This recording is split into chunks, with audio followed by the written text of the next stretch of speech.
Rexon, Editorial Director at InformationManagement.com at the 2012 TDWI World Conference in San Diego. And I am with Claudia Imhoff, the founder of Intelligent Solutions, and Len Silverstein, the founder of Universal Data Models, LLC, and they are giving a course here, a very popular course according to the organizers, and I need to read it to get it right, Mastering BI with Best Practice Architectures and Data Models from Hub and Spoke to Agile Development. And these folks kind of wrote the book or the books on the Corporate Information Factory on the Universal Data Models, right? So first of all, what is a universal data model, and is there one, Len? Tell me that for starters. Okay, first question, what is a universal data model? Some people get the wrong impression about what is a universal data model, saying, is there one? I would say, no, there's not one. There's not one right way to do things in data modeling. There's many different ways. However, the term universal means generally applicable, just like you have a universal adapter that plugs into all sorts of things. How many people are modeling people and organizations and demographics and orders and accounting? So there are generally applicable constructs that we can apply to save tremendous amount of time and also increase quality by using and reusing these data models. Wow, that's great. Claudia, what is kind of that connection point, or what are the takeoff points between that Corporate Information Factory and the Universal Data Model as you guys are looking at it here? Well, you know, it's interesting. When Paul first asked us, he said, look, you deal with architectures, Claudia, and Len, you deal with models. It seems like there's a natural synergy between the two. And in fact, there is. There's a tremendous synergy between them. In fact, Len and I sort of sat down one time and we said, well, what's the same in these two environments? In architecture, for example, the Corporate Information Factory, the Hub and Spoke, the Kimball approach, whatever, the bus architecture, whichever architecture you pick, the idea is to get some kind of an enterprise view across the organization.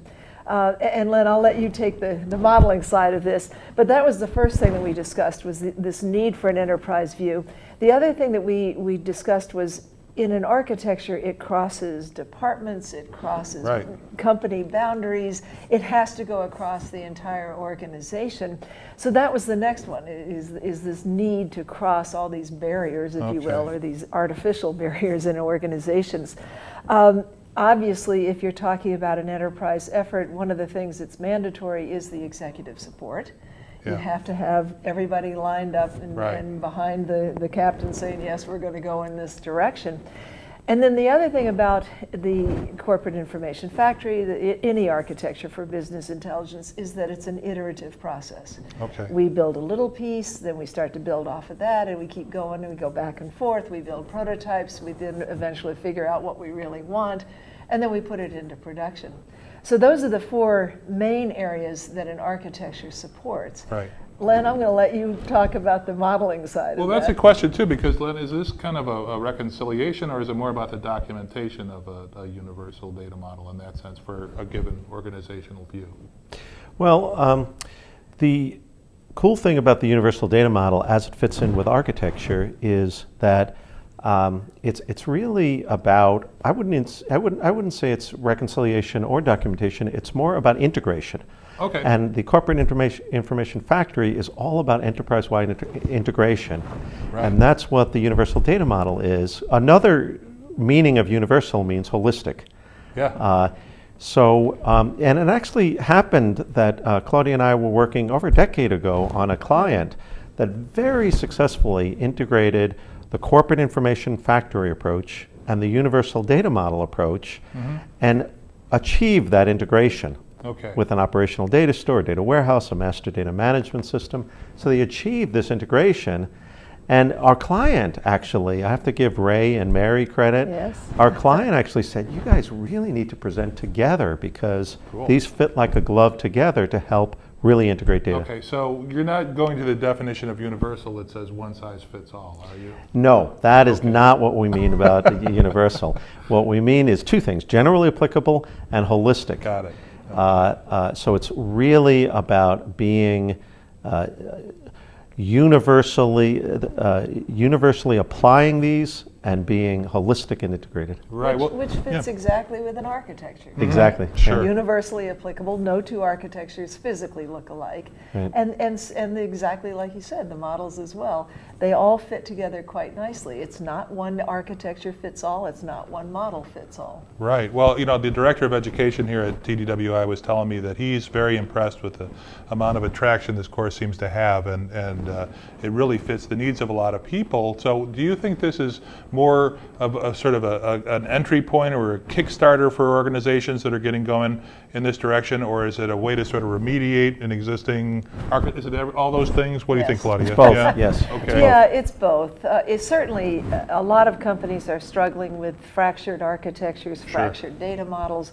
This is a good way for them to kind of pull it all back together again and at least have a roadmap that says, okay, if you're going to fix it, here's the direction to go in. If you're starting with a greenfield, and wouldn't that be lovely every time? Right. If you're starting with a greenfield, it's a really good way to get ramped up quickly, to get models in place, to get the architecture already sort of pretty much finalized. So it actually does work for both. Yeah, Paul, Len, you have a lot of sort of ready students here in the level of knowledge and dedication they've already put into their work. How is it engaging with these people?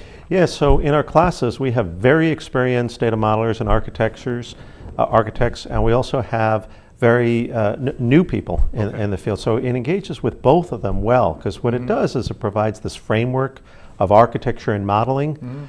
And like in modeling, what we do is we give all these different choices, all these different ways, all these different templates, and show how you could do a model specifically or generically.